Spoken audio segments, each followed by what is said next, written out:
Hello students, कैसे हो आप लोग। Welcome to Physicsy channel. तो आज हम डायमेंशनल एनालिसिस के एक कदम आगे बढ़ने वाले हैं। तो आज हमारा बहुत इंटरेस्टिंग टॉपिक है डेरिवेशन ऑफ फॉर्मूले।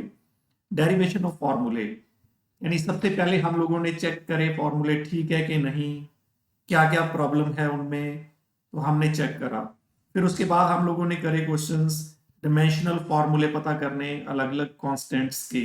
एक फॉर्मूला दिया होता था हमें, उसमें इक्वेशन में हमने पता करना था कि ए बी एक्स वाई जो भी लिखा हुआ है उसका डायमेंशनल फॉर्मूला क्या है। तो नेक्स्ट स्टेप है हमारा बच्चे टू डराइव फॉर्मूले। हम फॉर्मूले ड्राइव करना चाहते हैं। अगेन हम principle of homogeneity of dimensions को यूज करेंगे। इसे यूज करते हुए हम डायमेंशनल फॉर्मूले यूज करते हुए डायमेंशनल क्वांटिटी का फॉर्मूला बनाएंगे और हमें पता चलेगा कि गिवन फिजिकल क्वांटिटी कौन कौन से फैक्टर्स पर डिपेंड करती है। ठीक है, on what factors a given physical quantity depends. किन किन फैक्टर्स पर गिवन फिजिकल क्वांटिटी डिपेंड कर रही है। ठीक है, और एग्जैक्ट पता चलेगा कितनी पावर के साथ ये फिजिकल क्वांटिटी डिपेंड करती है ऑन व्हाट फैक्टर्स।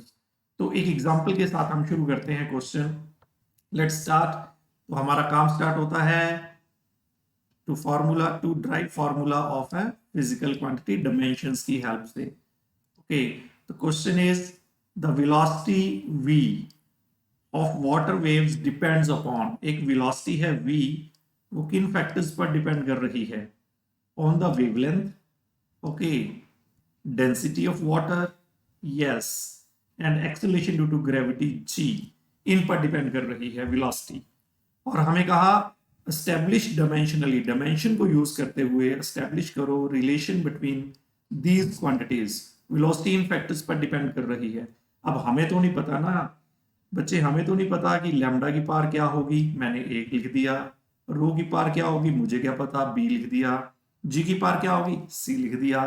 तो एक बार हमने इन तीन क्वांटिटीज की पार ए बी सी लिख दी, क्योंकि हमें पता ही नहीं है पॉजिटिव है नेगेटिव है, कैसे होना है कैसे नहीं होना। ओके, तो अब क्या करेंगे, प्रोपोर्शनैलिटी हटाएंगे तो कांस्टेंट लगेगा। हर बार हमारा पहला स्टेप यही हुआ करेगा। तो आपने क्या करना है, चेक करना है जिस फिजिकल क्वांटिटी का फॉर्मूला निकालना है वो किन किन क्वांटिटीज पर डिपेंड कर रही है। एक बार ये लिख लो कि क्वांटिटी किन किन फिजिकल क्वांटिटी पर डिपेंड कर रही है।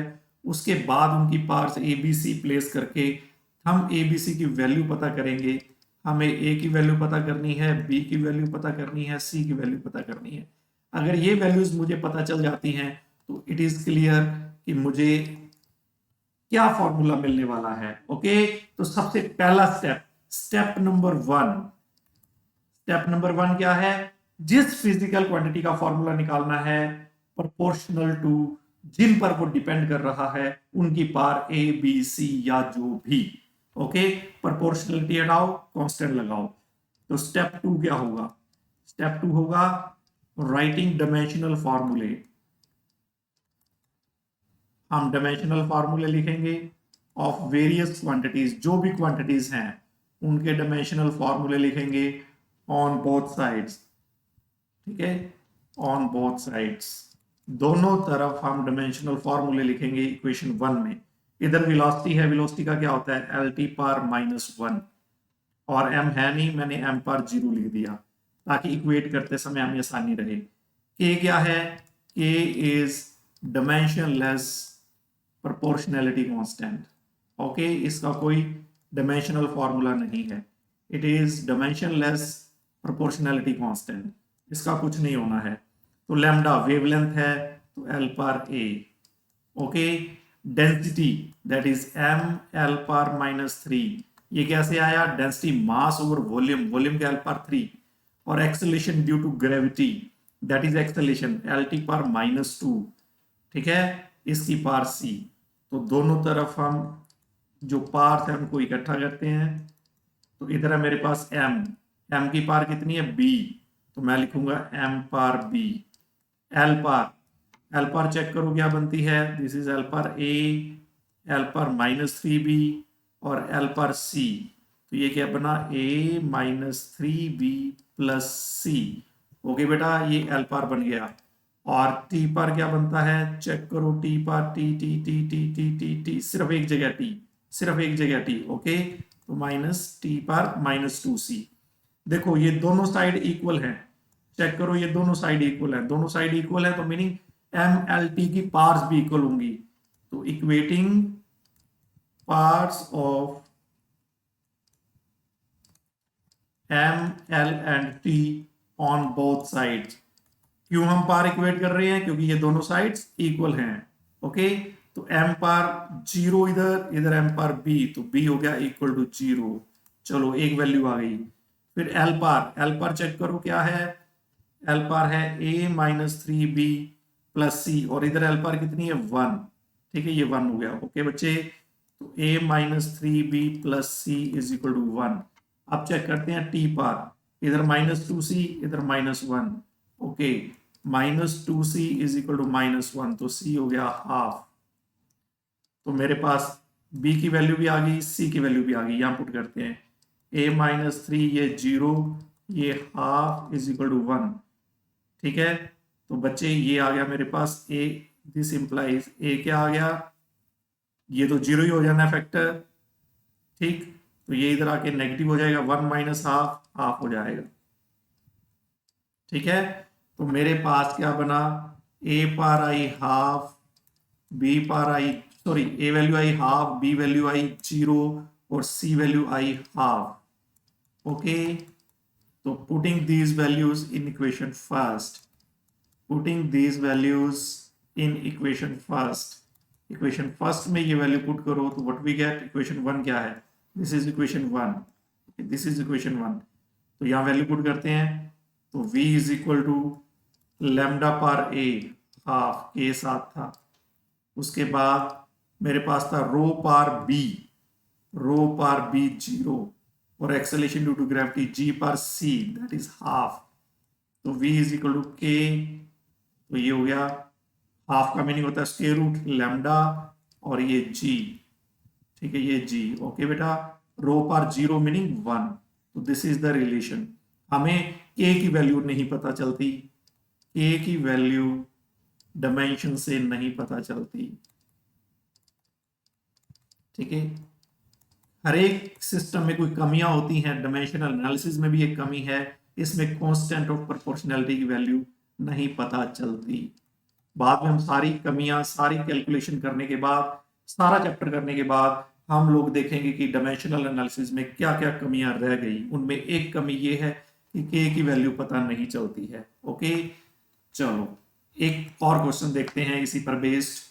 क्वेश्चन है, experiment shows the frequency n of A tuning fork, frequency n tuning fork की डिपेंड्स अपॉन, किन फैक्टर्स पर डिपेंड कर रही है? जो फैक्टर हैं उन्हें लिखते चलो राइट साइड में, जिस फिजिकल क्वांटिटी का डायमेंशनल फार्मूला लिखना है उसे लेफ्ट साइड में लिखेंगे, जिन पर डिपेंड करती है उन्हें राइट साइड में। तो depends upon length, this is length of the prong. देखो भाई, ये ट्यूनिंग फॉर्क होता है, आप लोगों ने देखा होगा। ठीक, ये ट्यूनिंग फॉर्क है, तो ये है प्रॉन्ग ऑफ ट्यूनिंग फॉर्क। ठीक, इसकी लेंथ पर डिपेंड करता है, डेंसिटी डी पर डिपेंड करता है, यंग मॉडुलस वाई इस पर डिपेंड करता है। मुझे क्या पता पार क्या है, तो मैंने ए बी सी लिख दिया, प्रोपोर्शनैलिटी हटाई, के लगा दिया। अब एवरीबॉडी नोज जो के है, के क्या है? के इज डायमेंशनलेस प्रोपोर्शनैलिटी कांस्टेंट, इसके कोई डायमेंशन नहीं है, ये कांस्टेंट है, प्रोपोर्शनैलिटी कांस्टेंट है। ओके, स्टेप 1 हो गया, this is step 1। Okay, step 2 क्या था? स्टेप 2 था writing dimensional formulae on both sides. तो अब हमारा काम है डायमेंशनल फॉर्मूले लिखने। ठीक, तो राइट द डायमेंशनल फॉर्मूले। तो डायमेंशनल फॉर्मूले क्या है? फ्रीक्वेंसी का टी पर -1, यानी एम पर 0, एल पर 0, टी पर -1। इधर कंप्लीट लिखने का फायदा ये होता है कि हम जब इक्वेट करते हैं तो हमें आसानी रहती है। के इज डायमेंशनलेस कांस्टेंट, इसका कुछ होना नहीं। एल क्या है? दैट इज लेंथ, तो लेंथ का एल। डी डेंसिटी, क्या बोला उसने? डी इज डेंसिटी, तो डेंसिटी का क्या बनना है? एम एल पर -3, तो पार होगी बी। यंग मॉडुलस, देखो 7 क्वांटिटी का डायमेंशनल फॉर्मूला सेम था, pressure, stress, coefficient of elasticity, young modulus, bulk modulus, modulus of rigidity और एनर्जी डेंसिटी, इन सभी का सेम था। और क्या था, m l पर -1 t पर -2, ओके, पार सी। तो इन पार्ट्स को सम अप करो, जो बनता है क्या देखते हैं। इधर पहले m को कैलकुलेट करते हैं, m पार b, देखो मेरे पास क्या है, दिस इज m पार b और m पार c। तो मेरे पास क्या बनने वाला है, देखो m पार b प्लस m पार c, और l पर क्या है a, और यहां से क्या आना है -3b, ठीक है, a -3b और यहां से -c, ठीक है, इधर -c पड़ी है, और t पर क्या बना, दैट इज -2c। ओके, दोनों साइड इक्वल, दोनों साइड इक्वल का मीनिंग, अब स्टेप नंबर 3 आएगा। स्टेप नंबर 3 क्या, दोनों साइड इक्वल है, equating the parts, equating the parts, इसकी parts of m l and t, इधर क्या है b प्लस c और इधर क्या है 0, तो क्या बना b plus C is equal to 0। Okay, इधर क्या है a -3b -c और इधर क्या है 0, तो क्या बना a -3b -c is equal to 0।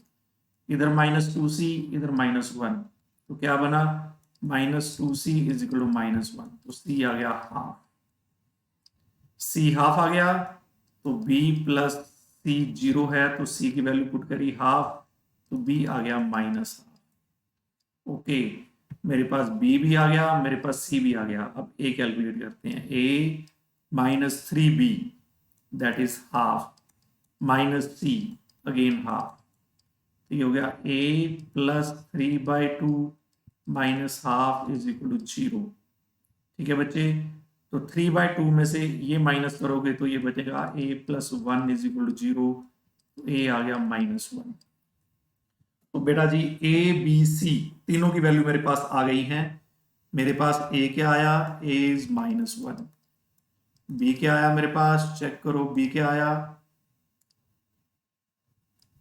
Yes b आया -हाफ और c हाफ, b आया -हाफ और c आया हाफ, ये मेरे पास वैल्यूज आ गई हैं। Okay, putting these values in equation first, putting these values in equation first, equation first क्या है चेक करो, n is equal to K L पर a d पर b, क्या है n is equal to K L पर a d पर b y पर c।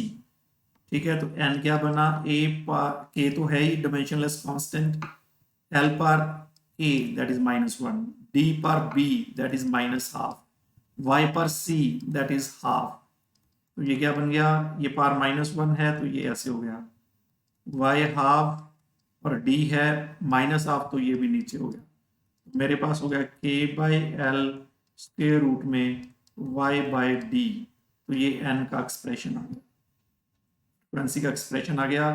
और यहाँ क्या है, वेयर k की वैल्यू डायमेंशन से पता नहीं चलती। ठीक है, तो इस तरह हम फॉर्मूले ड्राइव कर सकते हैं। कितना आसान और इंटरेस्टिंग मेथड है। आपको आज जो डीपीपी मिलेगी उसमें बहुत क्वेश्चन मिलने वाले हैं इस तरह के, और आप वो क्वेश्चन करोगे। अब नेक्स्ट क्वेश्चन देखते हैं। नेक्स्ट क्वेश्चन क्या है, the frequency of vibration new of string में डिपेंड अपॉन, फ्रीक्वेंसी है जो डिपेंड करती है, किस पर डिपेंड कर रही है, लेंथ, ठीक है, टेंशन, ओके, लेंथ टेंशन इस पर डिपेंड कर रही है, और क्या कर रही है, मास per unit length, M, M क्या है बच्चे, मास पर यूनिट लेंथ। ये ध्यान देना, यहां गलती होती है बच्चों से, this is given mass per unit length, और मुझे पार्स नहीं पता, तो स्टेप वन क्या है, प्रोपोर्शनैलिटी को हटाओ और कांस्टेंट लगाओ। और अब मैं बार बार नहीं लिखूंगा, के का मीनिंग है dimensionless constant, proportionality constant. Step two क्या है, राइटिंग डायमेंशनल फॉर्मूले, ठीक है, writing dimensional formulae on both sides.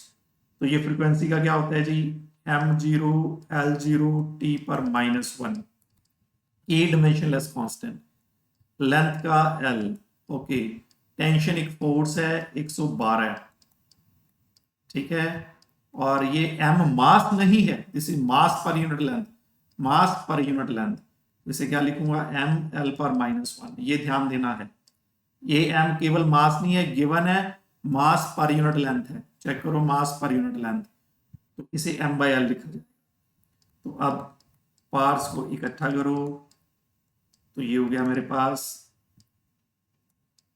इधर क्या बना, एम पर बी, दिस इज एम पर बी, और ये सी, तो एम पर बी एम पर सी, तो एम पर हो जाएगा बी प्लस सी, एल पर ए, यहां बना बी, और सॉरी यहां बना बी, और उधर बना -c, ओके, टी पर क्या बना, -2b, तो ये मेरे पास अभी तक बना है। अब स्टेप 3 क्या है, स्टेप 3 है equating the parts, equating the parts of M L and T,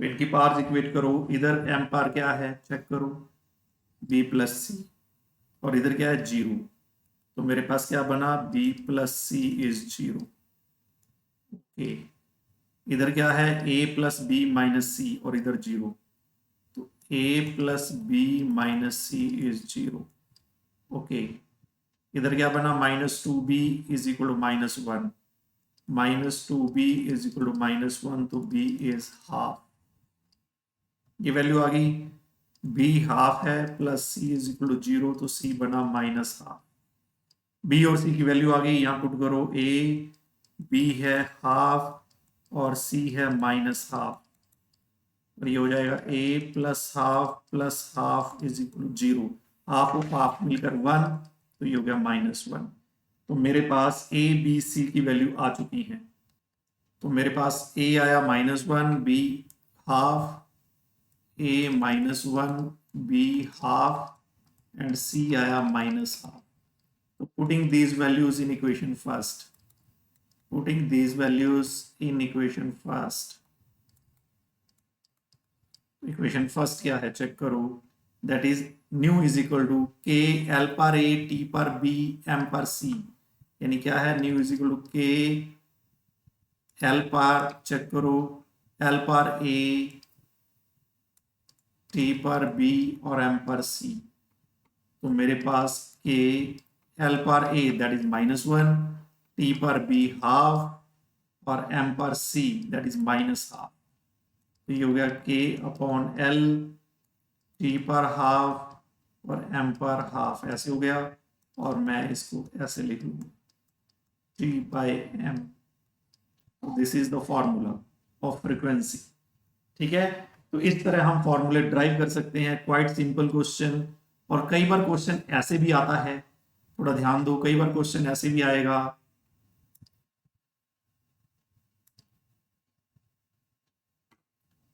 कई बार क्वेश्चन ऐसे आएगा, yes, calculate the dimensions of linear momentum in terms of velocity, density and frequency as fundamental units.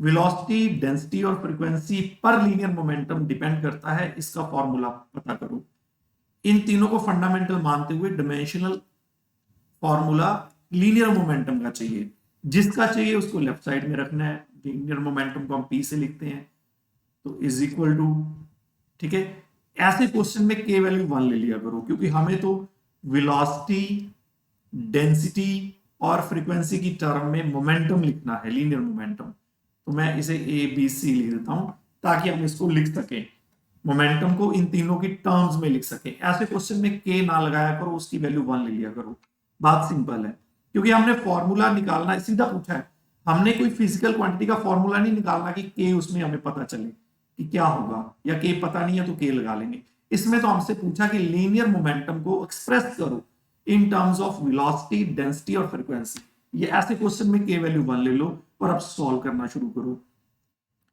Writing dimensional formulae on both sides, linear momentum क्या होता है, mass into velocity, mass into velocity, okay, depends upon velocity, that is lt per -1, depends upon density, that is M L power -3। देखो इसकी power ए है, इसकी power B है, और frequency that is T power -1, और हमें सी दे रखा है M L T power -1। Okay, अब इनको समअप करो, क्या बना, एम पावर बी, देख पा रहे हो, this is M power B.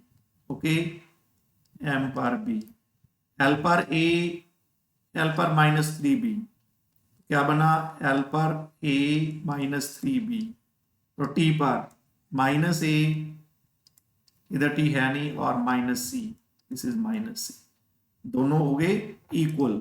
Now equating the parts, equating the parts, इनको इक्वेट कर दो, इधर एम पर 1 और इधर एम पर b, तो हो गया b हो गया 1। ओके, फिर a -3b और l पर 1, तो क्या बना, a -3b इज 1, तो b मेरे पास है बच्चे 1, तो ये हो गया 4। ओके, तो t पर a -c और इधर t पर -1, a -c is equal to -1, ये -4 -c is equal to -1, -c is equal to -1 + 4 that is 3, तो ये हो गया -3। ए बी सी की वैल्यू आ गई है, इसे इक्वेशन 1 में पुट कर दो, तो यहीं पुट कर देते हैं हम।